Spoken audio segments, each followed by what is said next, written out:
Kaugnay ho niyan, makakasama ho natin mga kabrigada si David San Juan, ang tagapagsalita ho ng grupong Tama Na, para po alamin kung ano nga ba mga aktibidad ang nakalatag ho nila para po sa EDSA 39. Magandang umaga po. Welcome po sa Tira Brigada. Kasama ho ninyo, Brigada Gab at Brigada Angel. Good morning po. Morning po. Magandang umaga po, Brigada Angel at Brigada Gab at sa lahat ng ating mga tagapakinig. Opo, Sir David, unang-una, ano ho ba yung mga nakalatag na ho natin, na mga programa? Ano-ano po yung mga gagawin ho natin para po sa pag-alala dito nga po sa EDSA 39? Sa mga nakakaraang araw po, sa mga eskwelahan along sa task area ay nagkaroon ng mga candle lighting, prayer for the nation, ito mga build-up activities para sa panawagan na lumahok ang taong bayan sa malaking rally sa People Power Monument sa February 25, 3 to 6 p.m. Kahapon, mayroong prayer for the nation, panalangin para sa ika-39 na anibersaryo ng EDSA dito sa bandang Pedro Hill, sa St. Paul's Manila, University of the Philippines Manila, at iba pa mga karatig universidad na tipon-tipon kahapon. Nung February 19 naman sa De La Salle University. Sa Lunes, mayroon din sa Adamson University. At syempre, pagdating ng Martes, February 25, sama-sama ang iba't ibang grupo, hindi lamang ang mga eskwelahan, hindi lang mga universidad, pati ang iba't ibang sektor at ang iba't ibang grupo ay sama-samang mamarcha papunta sa People Power Monument.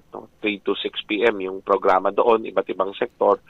At tapos mayroong misa si Bishop Broderick Pabilio, alas 5:30 naman, doon sa EDSA Shrine. So inaasahan din ang mga leader ng iba't ibang grupo na sumama doon sa rally sa People Power Monument ay pupunta rin doon sa misa ni Bishop Broderick Pabilio sa EDSA Shrine around 5:30 p.m. Okay. So Doc, alam naman ho natin 'di ba na every year ang mga isinusulong ho talaga natin, syempre unang-una yung pag-alala dito po sa makasaysayang revolusyon na ito. Pero taon-taon ho, usually meron ho tayong mga pinaglalaban. Maliban po sa ating commemoration, meron tayong mga ipinapanawagan dito po sa ating mga programa. Syempre hindi ho mawawala diyan yung ating sinasabi na never forget dun po sa mga naranasan ho natin noong martial law. Pero lagi pong may kaakibat ho yan ng mga programa, halimbawa para sa PUV Modernization Program o kaya pag-iit ho natin sa sapat na trabaho sa mga Pilipino. Ngayon taon ho kaya, maliban po sa pag-alala po natin sa EDSA 39, ano pa ho yung mga ating ipaglalaban dito po sa ating mga programa, Doc? Tatlo po ang napagkasundo ang broad calls ng iba't ibang grupo. Kung matatandaan niyo po, noong January 31, ay tatlong grupo yung nagkilos protesta sa Liwasang Bonifacio, sa People Power Monument at sa EDSA Shrine. So yung maraming grupo doon sa tatlong magkakahiwalay na protesta noong January 31, nagsama-sama para dito sa February 25. So tatlo ang napagkasunduan naming main call. Una ay Marcos Singilin, pangalawa ay Duterte Panagutin, pangatlo ay Sara Litisin. Marcos Singilin, bakit? Kasi matagal nang nakapwesto si President Bongbong Marcos Jr. at nakita naman natin kulang pa rin ang aksyon sa presyo ng bilihin, mataas pa rin ang presyo ng bigas, hindi pa rin tumataas ng sapat ng sahod, etc. etc. At sa tingin natin sa ngayon ay mabagal pa rin yung usad, pagpapanagot, holding accountable kay former President Duterte doon sa extrajudicial killings, etc. Yung ICC hindi pa pinapapasok sa Pilipinas, so dapat panagutin si Duterte doon. At syempre, klarong-klaro naman na umusad na sa Kongreso impeachment, dinala sa Senado. Ang panawagan natin, Sara Litisin, ibig sabihin, panawagan sa Senado, simulan na nila ang impeachment trial kasi nakalagay rin naman sa konstitusyon yan, pag nasa kanila na impeachment, trial should proceed forthwith, or ibig sabihin ngayon din, walang delay dapat. Sa tingin kasi natin magkakarugtong yung issue ng korupsyon at issue ng taong bayan, yung issue ng kahirapan at kawalan ng serbisyong panlipunan. Sa tingin natin, ng perang napupunta sa korupsyon, iyan ang nababawas doon sa dapat ay pondo para sa edukasyon, kalusugan at iba pa. Kaya napakahalaga ng pagpapanagot, yung maging accountable yung mga garapal na naglustay sa pera ng bayan. Yung mga nabanggit po ba ninyo dito, sir, pwede ba nating maipapalob yun dun sa mga sigaw po ng ilan? Maging siguro po sa inyo, sigaw din po ninyo ito about the national budget and the, tawag dito, yung controversial allocations, sir? Yes, opo. Kasama po sa isinisigaw namin ang pondo sa serbisyo, hindi sa politiko, pondo sa edukasyon, hindi sa korupsyon. No? So kasi maliwanag na dito sa nakaraang deliberasyon sa General Appropriations Act o sa GAA ay medyo lugi ang mga social services at ang nilakihan ay yung ayuda na pwedeng gamitin sa pamumulitika at saka yung isang ahensya na kilala naman sa korupsyon, no? Yung mga nagtatayo ng anti-flood projects kuno pero taon-taon naman binabaha tayo. So sabi nga nung iba, inaanod lang ng baha ang korupsyon. Ay inaanod lang ng ng bulsa ng mga politiko yung pera para sa baha.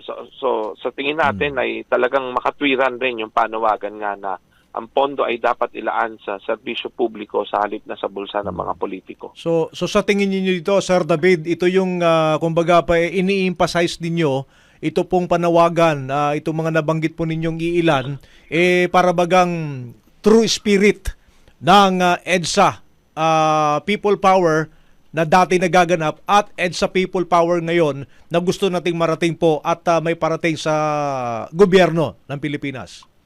Tama po, no? Kasi ang tunay na diwa ng EDSA ay ang pagsasama-sama ng mga mamamayan para tiyakin na ang gobyerno ay maglilingkod sa taong bayan. Di ba? Yung pagpapatalsik sa diktador, iyon ay para makapagluwal ng bagong gobyerno na inaasahang makakapagsilbi sa taong bayan.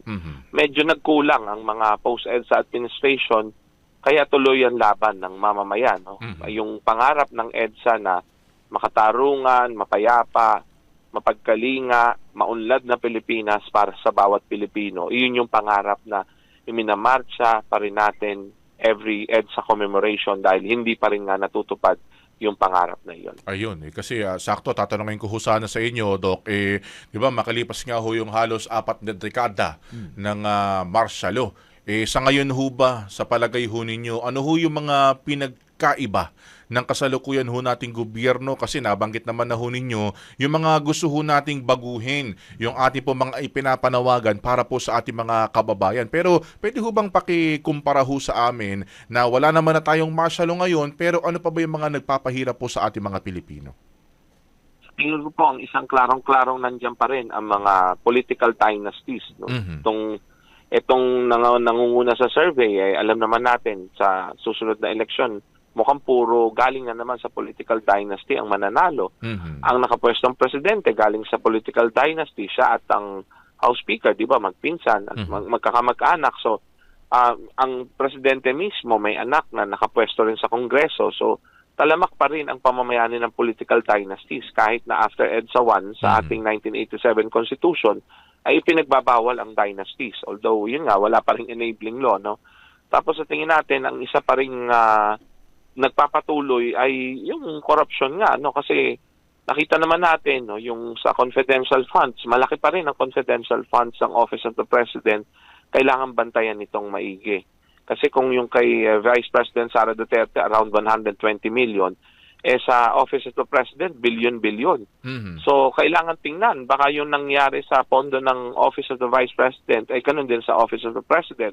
At sa iba pang mga ahensya na may malaking allocation. Ang isa pa nating masasabi ay yung nagpapatuloy pa rin yung kakulangan nga ng budget sa serbisyong panlipunan at parang lumalala pa nga habang tumatagal. Diba? Yung sa PhilHealth, dati may subsidy, may tulong ang gobyerno sa PhilHealth. Ngayon, inalis nila yung subsidy o tulong sa PhilHealth, kaya may malaking epekto ito sa mga serbisyo sa ating kababayan. No? So sa tingin natin, yun, no? Yun yung, yes, totoo na nung diktadurang Marcos, bawal ang rally, bawal ang magsalita, bawal ang press freedom, etc.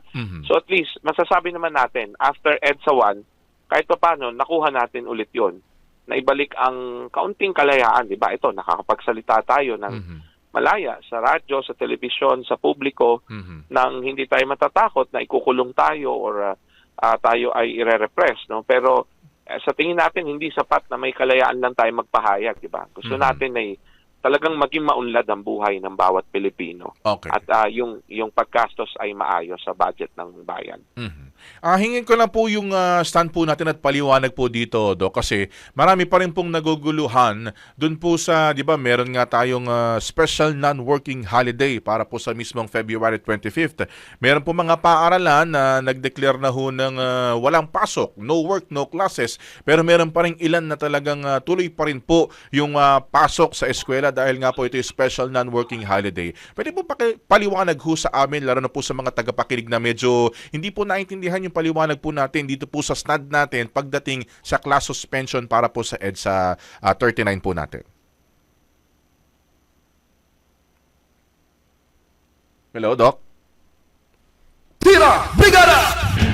Yun, medyo habang inaayos lang natin yung linya natin dyan, partner. Oo. Kasi di ba tuloy-tuloy yung meron pa rin mga schools na nagde-declare ho ng class suspension para nga dito sa ating EDSA 39. Tama. Hindi nga natin alam, partner. May mga ibang mga paaralan nagde-declare, yung iba naman hindi. Tuloy-tuloy. Hindi katulad dun dati, pag sinabing EDSA People Power Anniversary, lahat. Dati kasi regular holiday yan, di ba? Yes, oo. So ngayon medyo dinowngrade dito mga kabrigada, special na non-working. Kaya ho medyo hati yung reaksyon ng taong bayan pagdating dun sa usapin na kung kailangan ba talaga mag no work, no class pagdating nga ho sa mismong anibersaryo. Yan, Doc. Narinig ba ho ninyo yung aking tanong, Doc, kanina? Opo. Ayan, okay. Go ahead po. Naniniwala po kami na dapat talaga ay special non-working holiday ito. Mhm. Dapat ay walang trabaho, walang klase sa araw na ito para mas maalala ng mga taong bayan ano pa ang nangyari nung EDSA People Power 1. Mhm. At sa tingin natin yung ginawa ng gobyerno ni Marcos na ginawa na lang itong working holiday ay parang pagbubura na rin doon sa kasaysayan ng pagpapatalsik sa diktador at yung paggunita sa sama-samang pagkilos ng mamamayan. So sa tingin natin, maganda yung ginawa ng maraming eskwelahan, no, kasama na yung aking paaralan, De La Salle University, na nagsuspend ang klase para ang mga estudyante, ang mga guro, ang mga empleyado ay mga gunita pa rin ng EDSA 1 at kung gusto nila ay makakapunta rin sila sa People Power Monument para sa protesta sa araw ng EDSA. No? So sa tingin natin ay positibo naman, no, yung ginawang hakbang ng mga paaralan sa pagsususpend ng klase kasi ito ay parang pagbibigay diin muli na mahalaga ang EDSA, mahalaga ang legacy ng EDSA 1 at dapat bigyan diin na mahalaga yung sama-samang pagkilos ng taong bayan kasi sa sama-samang pagkilos doon natin na igigiit ano yung gusto natin mangyari, ano yung dapat baguhin sa Pilipinas. Okay. With that po, Doc, maraming salamat po sa inyo pong oras sa binigay po sa amin ngayong umaga. At syempre, kaisa nyo ho kami sa panawagan ng accountability sa gobyerno, transparency, Correct. at syempre yung hindi ho dapat natin malilimutan yung tunay na diwa ng EDSA Revolution. Maraming salamat po, Doc, at mabuhay po kayo dyan po sa inyong grupo. Thank you, Doc. Maraming salamat po at maganda umaga. Ang bahaging ito ay hatid sa atin ng Guard C Plus with Zinc Capsule. Always protektado ang kalusugan.